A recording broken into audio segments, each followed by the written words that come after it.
Hello and welcome to episode 50. 50?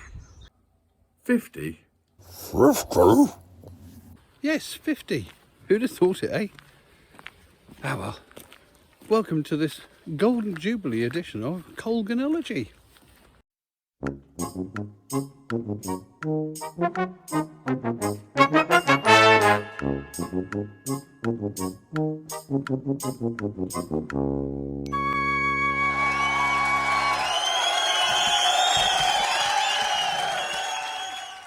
As I've been walking around today, I've noticed something weird.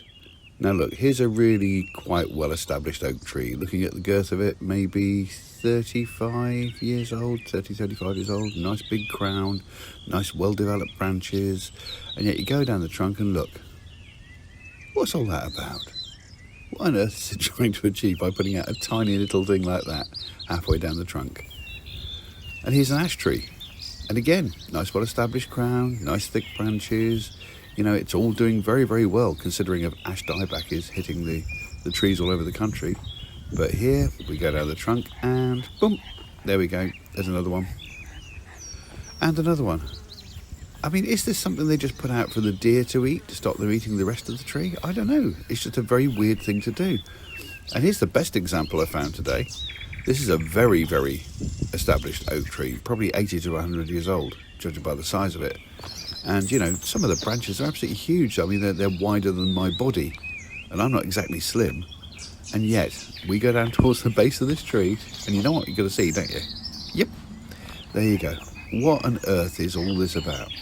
I have no idea.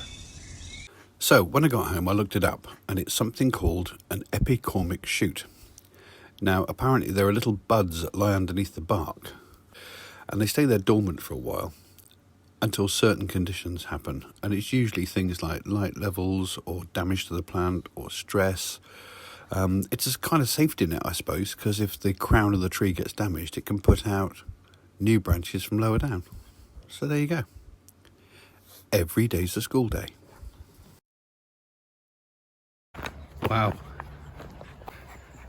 Now that is a field of buttercups.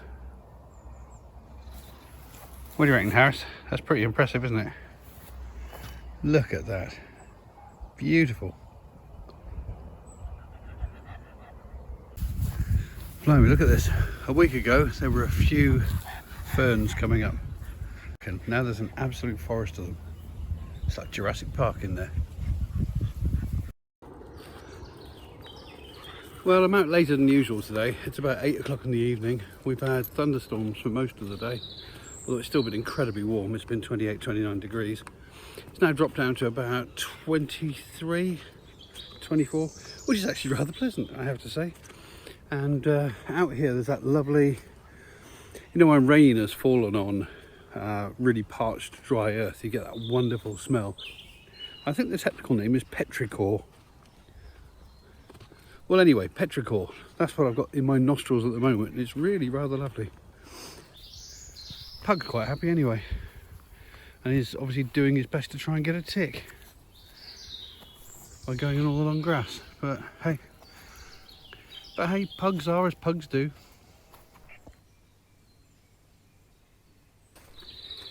It is, however, very humid.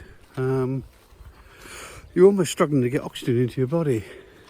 The air feels thick, if you know what I mean. Don't feel as if there's a lot of oxygen in the air. I'm sure that humidity will pass, but at the moment it's quite stifling. Quite stifling. Won't stop me going for a walk though. Prime time now for the elderflower. It's all coming out now and it's all really, really fresh and plump. Yep, I think it's definitely going to be elderflower cordial time soon. Look at all this stuff. It's nearly all out now. Another week or so and I reckon it'll all be out. Even this young fresh stuff here. Marvellous. I'm making the most of all the bird song because this time next month it'll just stop. Because birds go and hide during sort of July, August. The thing is, by then the youngsters will have fledged and they'll have done their duties. They'll have built their nests, laid their eggs, brought up their chicks and fed them and fledged them.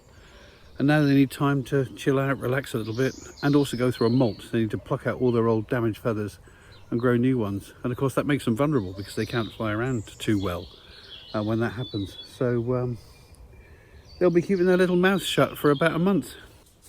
Don't you mean beaks? Yes, all right, beaks. But I will miss the birdsong because at the moment it's quite glorious.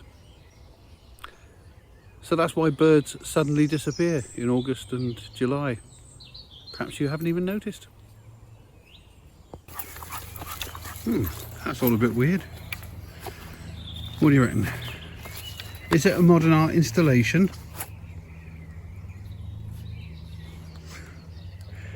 I don't know what it is. Someone's obviously trying to make it, probably kids. But they've been very brave because they've used blackthorn here. Look at the thorns on this. They're really, really sharp. Look at them. God. You wouldn't want one of those around your face, would you? But of course, interesting to point out, that's what thorns look like. Thorns are actually offshoots, like branches, with points on the end. So the song, "Every Rose Has Its Thorn," is wrong, because what you find actually on roses are prickles. Because a prickle is something that is an extra.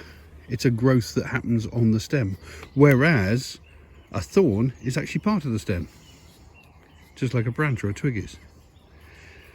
So now you know, Axl Rose knows nothing about botany. So there you go, episode 50. Nothing particularly special about it, more of the same, but a landmark for me. I never thought I'd get to 50 videos. And thank you for coming along on the journey. You're quite a select and special crew.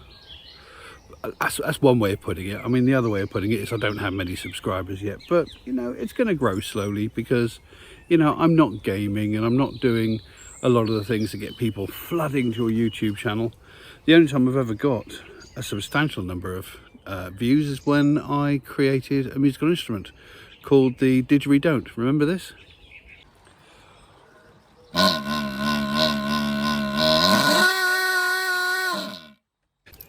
Yeah, I got 4,500 views in one day, but that's because YouTube made it a featured video that day. But of course I can't always rely on that, so I'm relying on you guys. If you like this channel and you know other people you think would like it, tell them. Subscribe to the channel, tell other people, share the videos. The more subscribers I get, the more content I can make, because at the moment I'm just doing this in my spare time. I don't get any funding, there's no adverts, there's no nothing. So the more people you tell, the more followers I get, the more I can do. 50?